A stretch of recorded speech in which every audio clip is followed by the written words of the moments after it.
Santísimo Padre, gracias por otro día más de vida, Señor, que nos podemos congregar para aprender de ti, Señor, de tu amor, tu justicia, tu paz. Te pongo a David y tu hijo en tus manos, Señor, siempre en tu instrumento. Guíalo, fortalécelo. En el nombre de tu Hijo amado, nuestro Señor y Salvador, Jesucristo. Amén.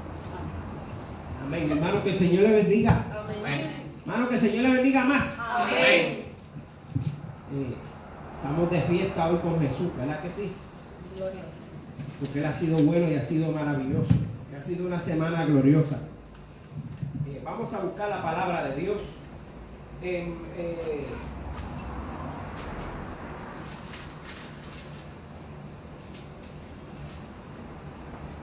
Marcos,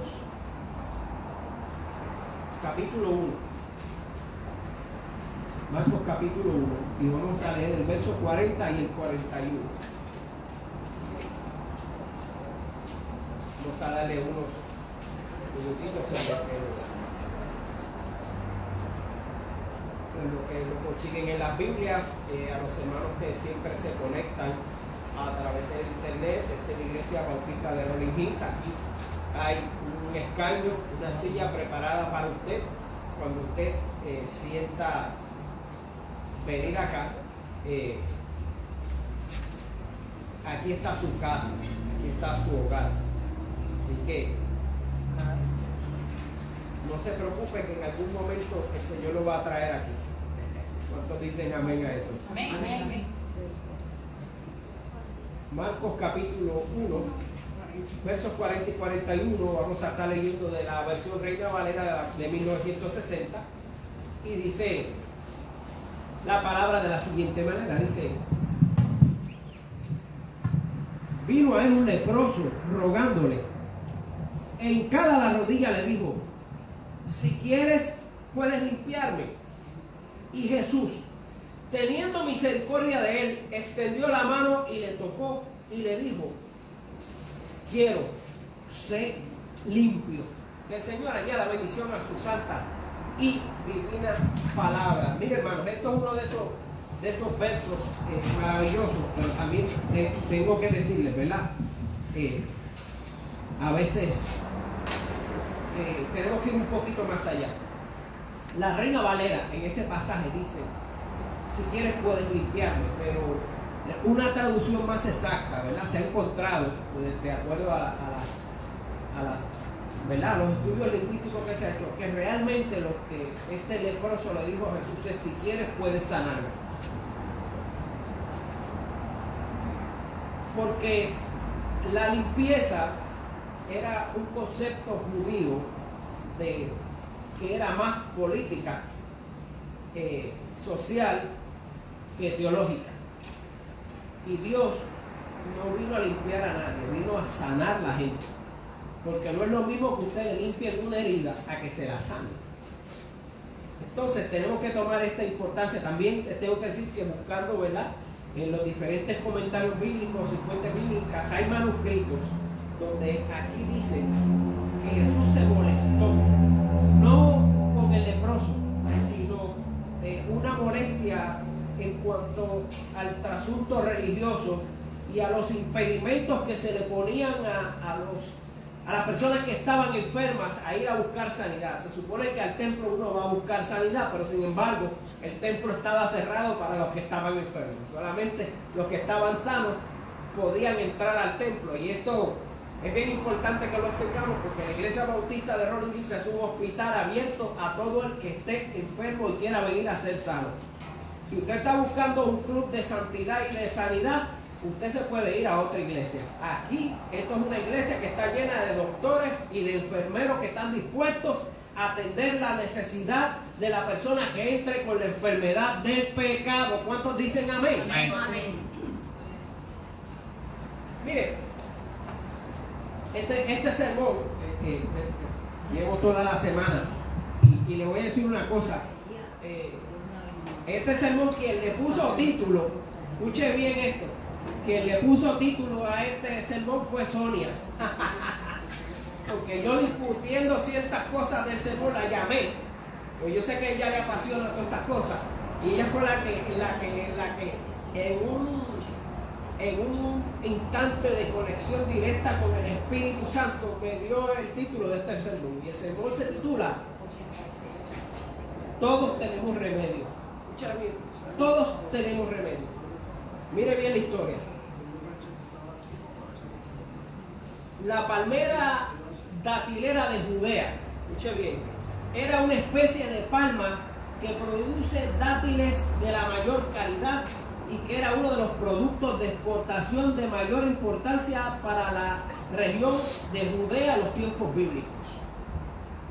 Era tan importante que gran parte del ejército, del gobierno, se pagaba con el dinero producto de la exportación de estos dátiles.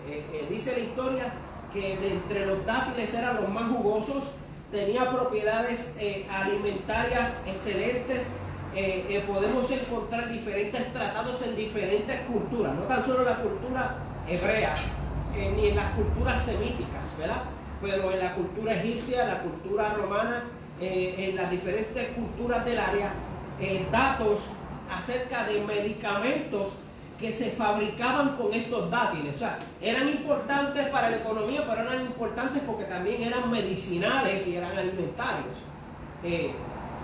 Cuando Roma emprende la conquista de esta área, se tocó que era un área que era económicamente próspera.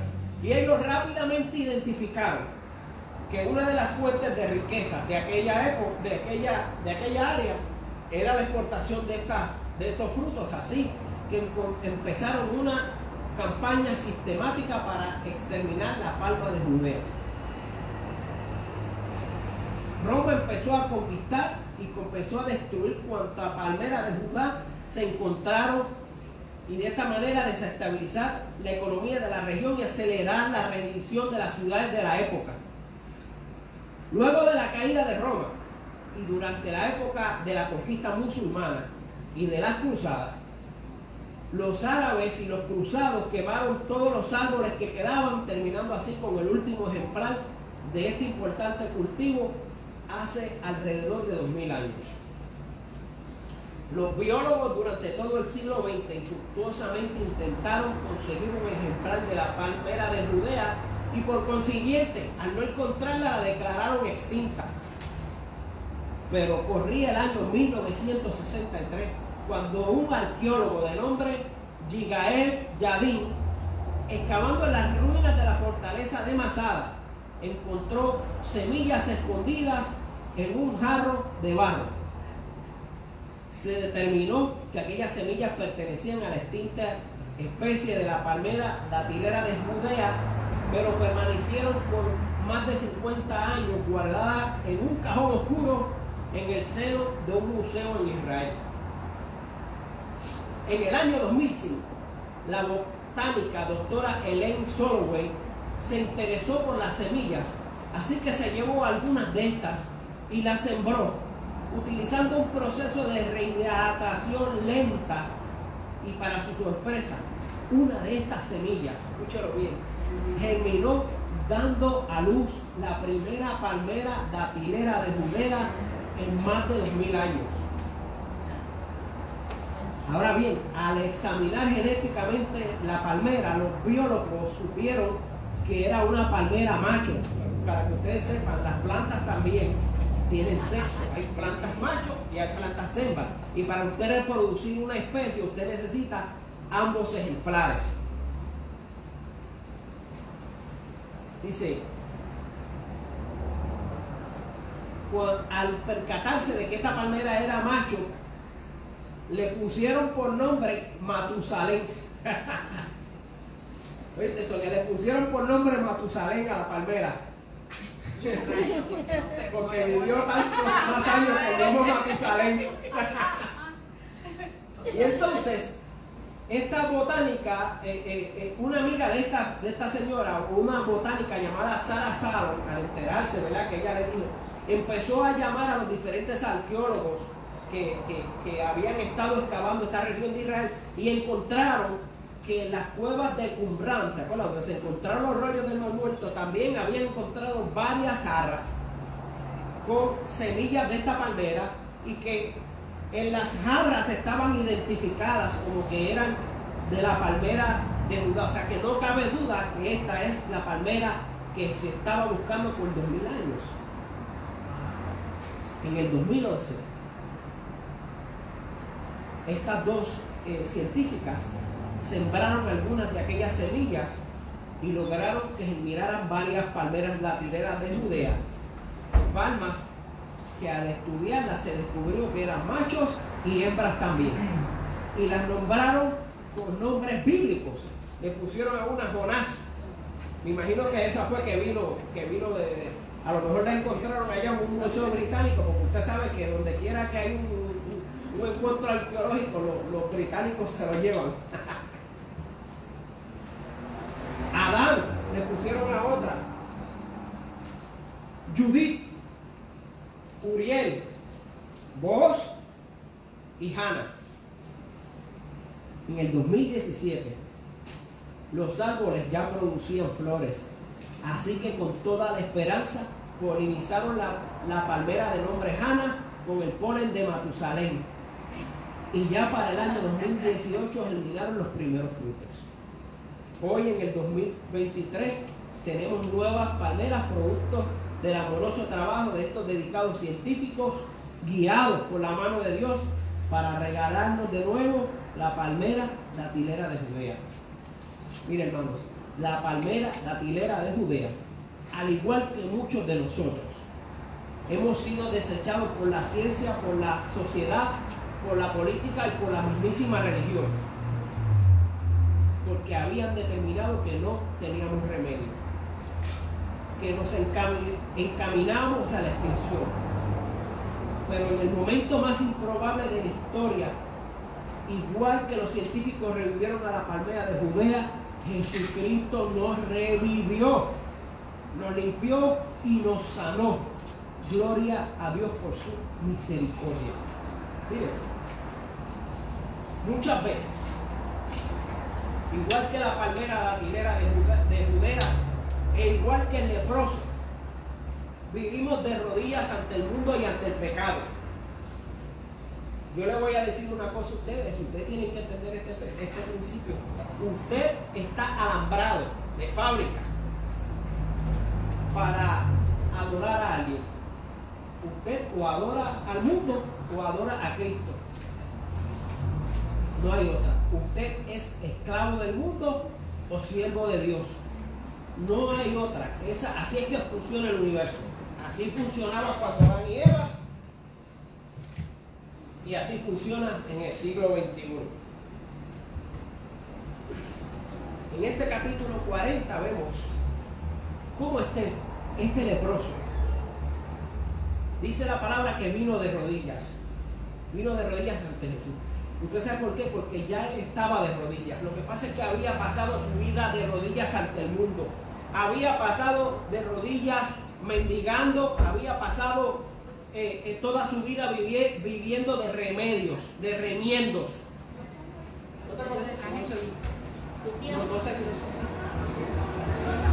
Dependía de lo que su familia le pudiera llevar, pero no los podía tocar, no podía conversar con ellos, no se podía acercar, vivía una vida miserable. Y sobre todas las cosas era más miserable porque la única fuente de sanidad que le quedaba le había sido arrebatada, porque las autoridades judías habían dictaminado, ¿usted sabe qué? Que los enfermos no podían llegar al templo.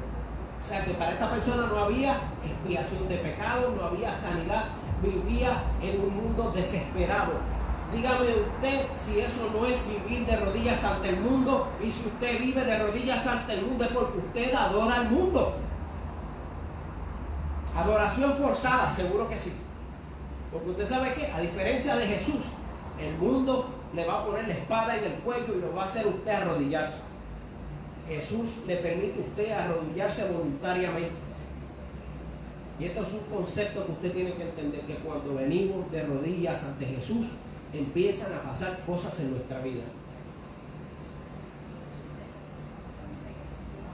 Mire, en la vida muchas veces nos sentimos como aquel leproso.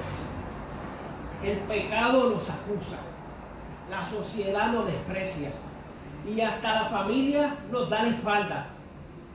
La vida nos pone de rodillas, créalo usted o no.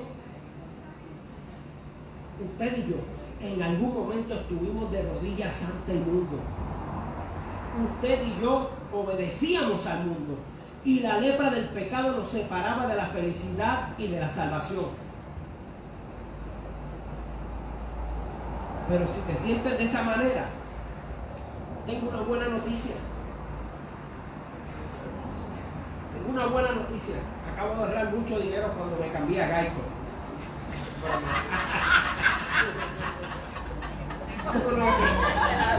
Es que tenía que aprovechar para hacer el chiste. Mire que a veces lo que uno predica es duro y si uno no le pone un poco de humor, es demasiado fuerte. No, le tengo una buena noticia en esta mañana. Que al igual que hace 2000 años, Cristo anda por el mundo atendiendo a todo el que se vuelva de rodillas a Él. Hoy, hermano y hermana que me escuchas aquí en la iglesia por Facebook Live, hoy tú has llamado la atención de Cristo. Él quiere escucharte y quiere saber lo que tienes que decirle. ¿Usted sabe cuál es la diferencia de la gracia y la ley? Que en la ley había un Dios impersonal, que solo le importaba el sacrificio que usted pudiera llevar. Y mientras más dinero costaba, más se agradaba a la gente. Pero bajo la gracia, el sacrificio no es otra cosa que nuestra voluntad. Dios no nos exige el pago en efectivo, no nos exige el pago en bienes para ser salvos. Lo único que nos exige es que le entreguemos nuestra voluntad. Y eso, hermano, es una cosa de la que hay que gloriarnos, que hay que exclamarnos, que hay que regocijarnos, porque ahora el precio de la salvación lo podemos pagar. Antes no lo podíamos pagar. No hay dinero en el mundo que pueda comprar la salvación. Por eso es que los apóstoles, cuando escriben, determinan que la salvación es regalo que viene a través de la gracia, que la salvación es un don, y ambas palabras, mire, don y gracia, no tienen otro significado concreto que no sea regalo inmerecido. O sea, que la salvación es un regalo inmerecido. ¿Por qué? Porque usted le da su voluntad a Dios. Él no le pide nada más. Y eso a usted no le cuesta nada. Darle la voluntad a Dios no nos cuesta nada. Es gratis. Y entonces recibimos el regalo inmerecido, porque lo que nosotros le damos a cambio de la salvación no puede pagar la salvación que Él nos dio en la cruz del Calvario. Cuando venimos de rodillas ante Cristo, Cristo nos escucha. No importa por la situación que estemos pasando, no importa cuál haya sido nuestro pecado, Cristo nos escucha. Y si nos atrevemos a darle nuestra voluntad, Él nos sana. Mire, había un hermano, un pastor llamado James Bernard Marie, era pastor bautista, y entonces él estaba preocupado, él y uno de sus feligreses, porque había mermado la asistencia de su iglesia. Y entonces Bernard Marie, coloquialmente, ¿no? ¿Verdad?, le dijo a su feligrés, le preguntó qué iban a hacer para que la gente volviera a la iglesia, y él le dijo, bueno, no sé, vamos a quemar la iglesia, porque cuando la gente ve el fuego y el humo vienen.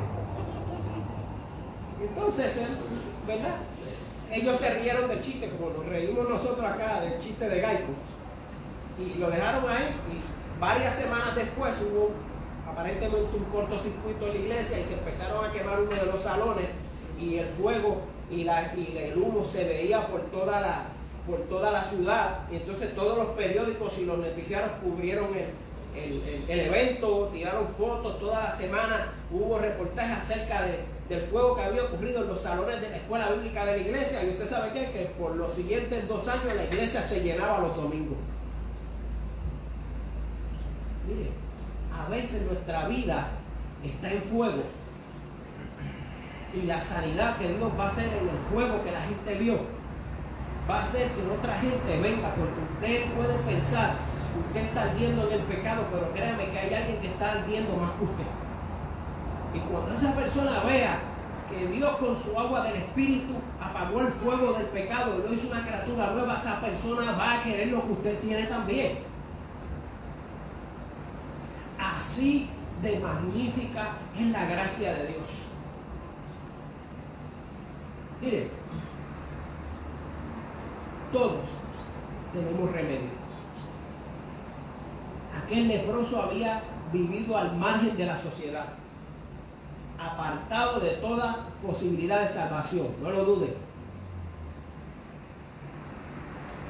Y el ejemplo de la palmera de dátiles de Judea y el pasaje del leproso del libro de Marcos nos muestran a un Dios que se encarga hasta el más mínimo detalle, y no importa cuántos años hayamos pasado enterrados en el desierto del pecado o en el dolor de la enfermedad, Jesús siempre que le preguntes si quieres ser sano, Él te va a contestar: sí quiero.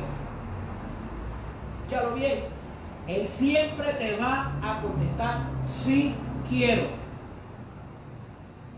Y luego te tocará con su amor eterno. Mire, hermano,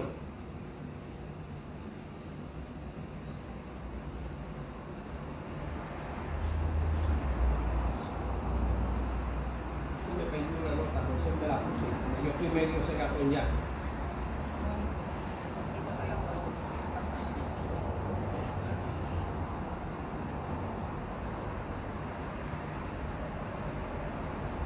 Yo me la sé de memoria. A veces dudamos, como dudó el leproso, porque vemos aquí, mire, aquí hay un dato bien importante y que pocas veces se predica esto, porque todo el mundo se enfoca: es que era leproso, era pecador, y entonces lo que hacen es echarle, en vez de apagar el fuego, lo que hacen es echarle leña al fuego. Probablemente había pecado. Eso era lo que creían los judíos, que cuando alguien estaba enfermo era porque era un pecador, y que mientras más mala era la enfermedad, más malo había sido el pecado. Cuando ahora sabemos, después de Jesucristo, que todos los pecados son iguales, que no hay distinción entre un pecado y el otro, todos son iguales. Así que ellos eran tan pecadores como el judío, como el leproso. Lo que pasa es que no lo querían aceptar, porque usted sabe que el tener la piel sana le daba estatus. Hay gente que se cree que la santidad le da estatus para juzgar a otra gente. Hay gente que se cree que la santidad le da prioridad, le da un turno de prioridad para decirle a la gente lo que tiene que hacer. Y tú sabes qué, la santidad no es otra cosa que un proceso mediante el cual estamos siendo santificados en la tierra, para que en el momento que Jesús venga, o que nos ataje la muerte, en ese mismo momento termina nuestro proceso, porque es ahí cuando Dios termina de santificarnos. Pero mientras estemos en este mundo seguimos siendo pecadores. Lo que pasa es que nosotros aquí en la Iglesia Bautista siempre hemos predicado desde el siglo XVII que somos pecadores regenerados. Y ahí hay una distinción, porque el pecador regenerado es el que sabe que ha sido pecador y está consciente de que la salvación es un regalo inmerecido, que tiene que cuidarlo con celo, que tiene que cuidarlo todos los días, que tiene que ir todos los días a arrodillarse ante Jesús para que la gracia lo llene todos los días, porque esto es todos los días. Yo no puedo pararme aquí a predicar el domingo y estar toda la semana pecando, haciendo lo que me da la gana. Eso no es así, eso no funciona así. Yo tengo que buscar la llenura de Dios todos los días. Pero usted sabe qué, mire, cuando podemos quitarnos el velo del legalismo y entender el proceso de la gracia, podemos entender lo que dijo ese gran predicador, que yo lo cito aquí casi todo el tiempo, a Charles Spurgeon, hablando de este pasaje. Él dijo algo, lo voy a parafrasear porque lo había escrito aquí, pero no sé por qué no lo guardo. Él dice que este pecador reconoció que en Cristo había el poder. Por eso le dijo, si quieres, puedes sanarme. Escuche bien. Lo que él no reconocía era que Cristo tuviera la intención de sanarle. Había sido marginado por la religión. Dios es un Dios todopoderoso, Jehová de los ejércitos, que te va a coger con la lanza y te va a matar.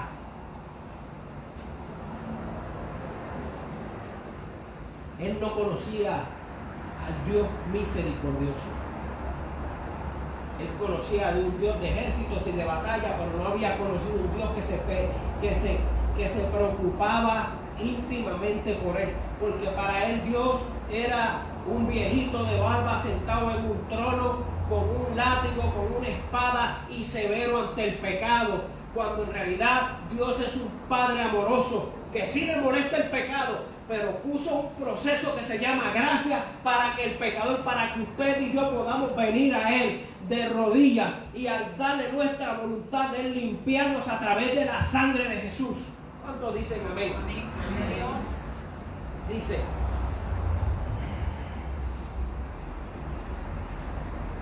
que aquel que maravilloso hubiera sido si aquel leproso hubiera tenido una fe tan grande que en vez de decirle, si quieres puedes limpiarme, tan solo le hubiera dicho, Jesús, límpiame. Pero usted sabe que aquí obtenemos un principio, como le decía, que no se predica mucho esto. Y Charles Spurgeon decía, si no puedes hacer una oración, si no puedes pedirle a Jesús una petición llena de fe, por lo menos pon algo de fe, aunque sea un granito de mostaza, porque eso es todo lo que necesita Dios para que le abra la puerta y entrar a tu vida. Fíjense qué maravilloso. Decía, si no puedes orar como oran otros, si no puedes ir hasta donde otros pueden llegar, por lo menos llega hasta donde más tú puedas. Si no puedes orar con la misma fe que otros, ora hasta donde tu fe te dé, porque del resto se encarga el Espíritu Santo. Este leproso fue donde Jesús, con fe de que tenía que poder, pero no fue con fe de que tenía intención, pero aún así Jesús se conmovió de él. Jesús, en un acto supremo de amor, vio a su criatura maltratada por la enfermedad y en lugar de despreciarlo, no es que tan solo pronunció la palabra. Usted sabe lo que hizo Jesús. Dice que Jesús lo tocó y al tocarlo aquel leproso quedó sano. Usted sabe que ningún hombre sano podía tocar a un enfermo porque quedaba maldito, y más cuando a la lepra se refería. Usted sabe lo que hizo Jesús. Jesús en ese momento viró la religión al revés, porque ya no era acerca de las ofrendas que Moisés había dicho que usted tenía que llevar al templo para ser sano. Era que usted iba a ser sano primero y entonces en agradecimiento usted le iba a llevar la ofrenda. Y esto es un paradigma con un poder tremendo, porque si nosotros estamos aquí en esta iglesia un domingo es porque alguien en algún momento sintió esa misericordia y decidió abrir un pequeño templo en el pueblo de Carolina en agradecimiento para que en algún momento un leproso pudiera entrar por esa puerta y recibir lo que había recibido esa persona también. Por eso es que la iglesia bautista de Rolling Hills está en este lugar. No es porque nos place, no es porque queramos, no es porque venimos a entretenernos en este lugar, es porque estamos agradecidos de la sanidad, de la limpieza, del poder que Dios utilizó, que se dignó desde allá arriba y que aún en un planeta de más de 3 billones de personas dijo, allí hay 20 hermanitos, algunos son feos como el pastor, algunos son calvos, algunos son viejitos, pero yo los amo como quiera y yo voy a permitir que ellos se congreguen allí a recibir del Espíritu Santo, a recibir la sanidad, a recibir recibir la salvación, el regalo inmerecido, yo no se los quiero dar. Y es por eso que aquí hay una iglesia poderosa. Amén. Todos tenemos remedio, no lo dudes. No importa por lo que hayas pasado. No importa cuál haya sido tu pecado. Mire, y voy a terminar ya. En el día de ayer me llamó un amigo mío. Nos criamos juntos allí en el barrio. Y pues él ha tenido una vida muy difícil. Pero si usted piensa que su vida ha sido difícil, usted algún día debe conocer a mi amigo Aníbal y preguntarle por él. Compañero mío de escuela y también de mi esposa. Y Aníbal pasó por allí porque quería que yo le vendiera un libro, ¿verdad? Del libro que yo escribí el último. Ya la casualidad que cuando él me llama, yo había hecho una orden y me llegaron el viernes. Y él pasó por allí. Mire,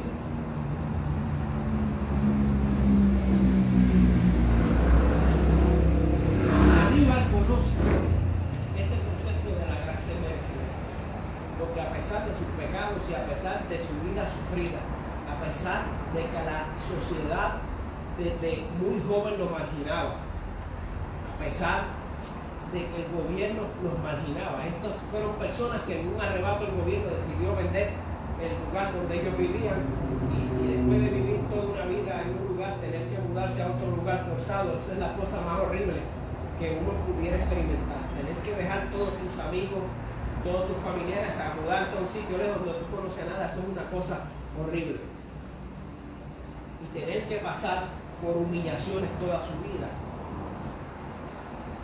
Pero en el momento en que llegó arrodillado donde Jesús hizo la obra, lo redimió del pecado, y hoy por hoy tiene sus luchas, pero Cristo está con él.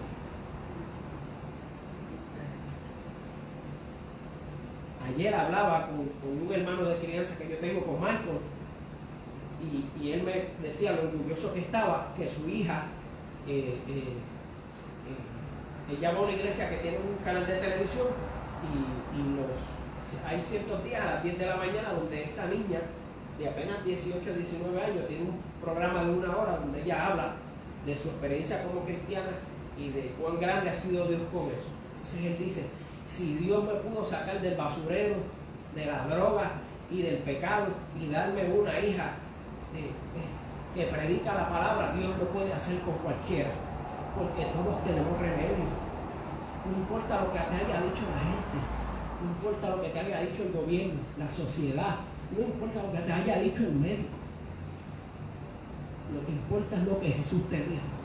Y Jesús te dijo, sí quiero sanarte, sí quiero limpiarte.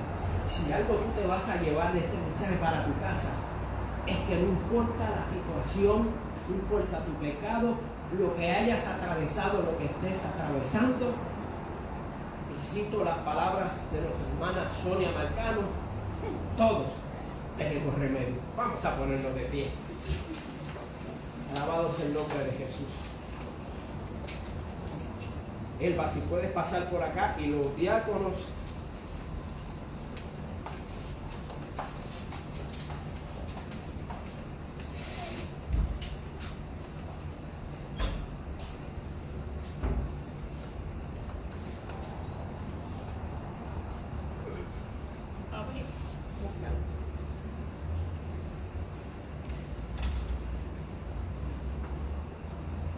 Mire,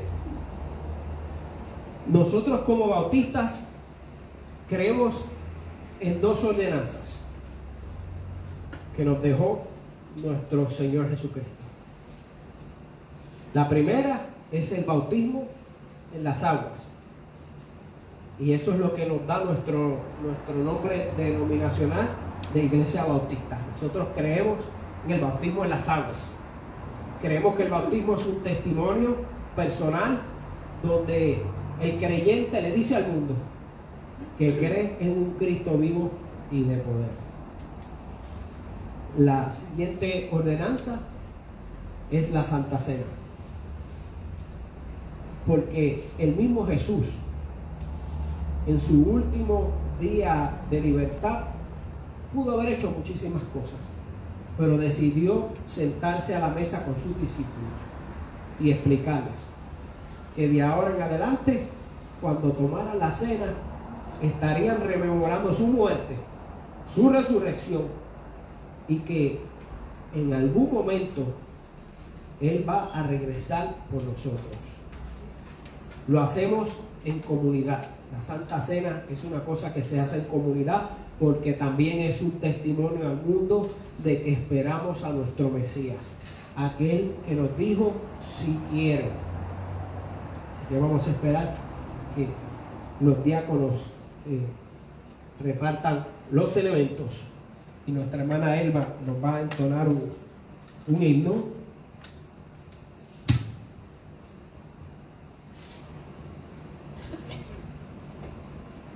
Iglesia de Cristo, reanima tu amor y espera velando a tu augusto Señor.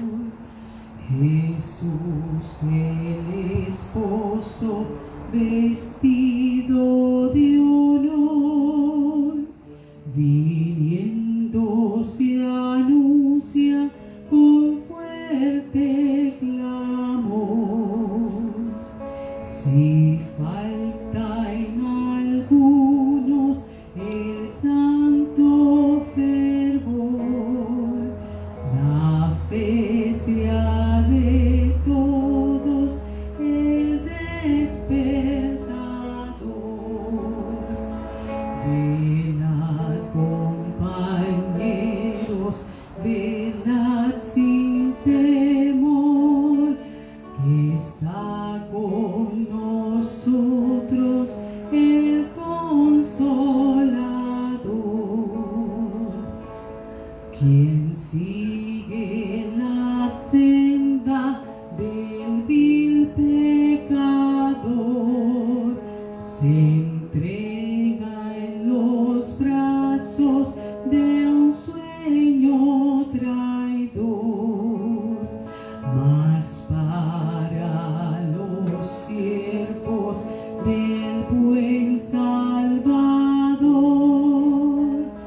velar esperando es su anhelo mejor.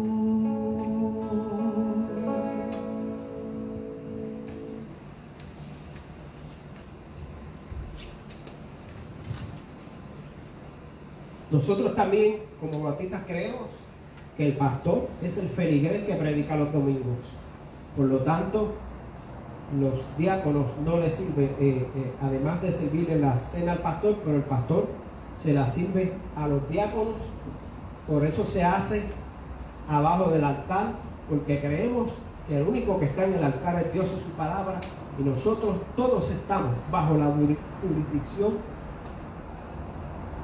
de la palabra y del poder redentor de Dios. También creemos en el principio del sacerdocio universal y creemos que las personas que tienen puestos en la iglesia no son otra cosa que siervos. Nosotros no llegamos aquí a ser servidos, llegamos a servir. Y de eso se trata también la Santa Cena, de saber que la iglesia está empotrada en el mundo, no para ser parte del mundo, sino para servirle al mundo, para mostrarles el camino al regalo merecido, que es la salvación a través de Cristo. Así que, hermanos,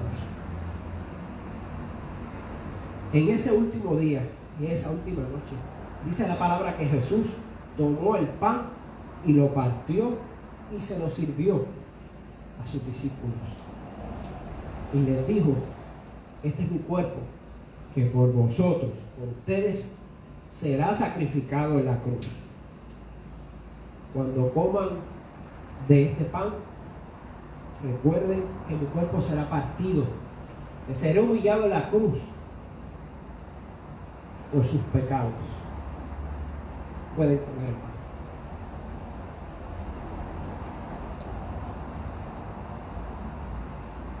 Hermano Lando, ore usted por el elemento del pan.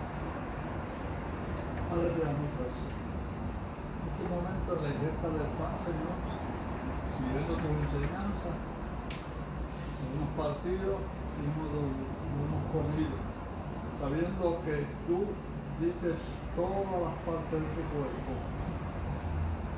por causa de nuestra falta. Es la única manera que aceptando tu prédica, Señor, y sabiendo que tú eres el Mesías prometido, aceptemos que solo a través de él podemos alcanzar salvación.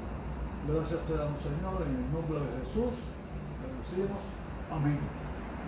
Dice que luego tomó la copa de vino y les dijo: esta es mi sangre que por vosotros será derramada. Mire, hermanos, a través del sacrificio de la sangre de Jesús, que dio todo, hasta la última gota de sangre, hasta su última gota de vida, como sacrificio único y definitivo para que usted y yo fuésemos salvos. No hay pecado que la sangre de Cristo no pueda limpiar.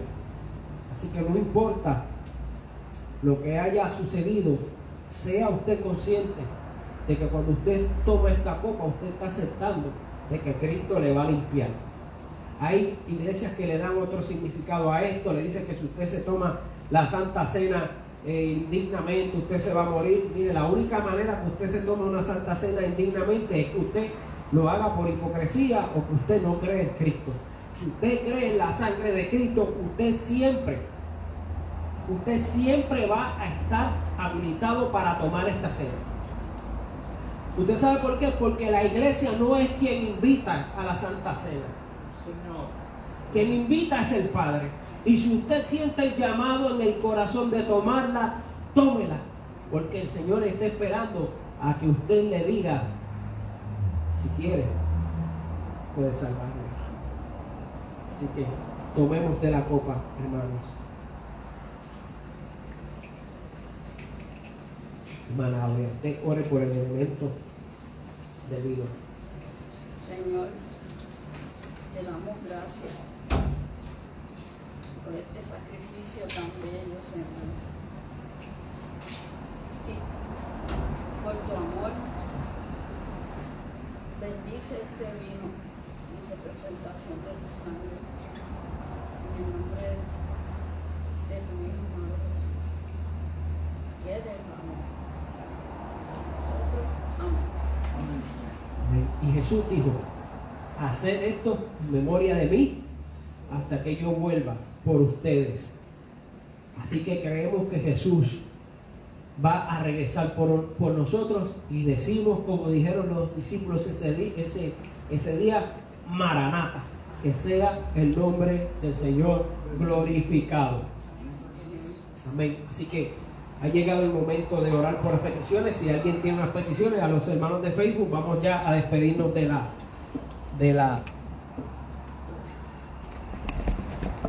la transmisión, pero usted puede venir aquí y congregarse con nosotros. Que el Señor le bendiga. Así que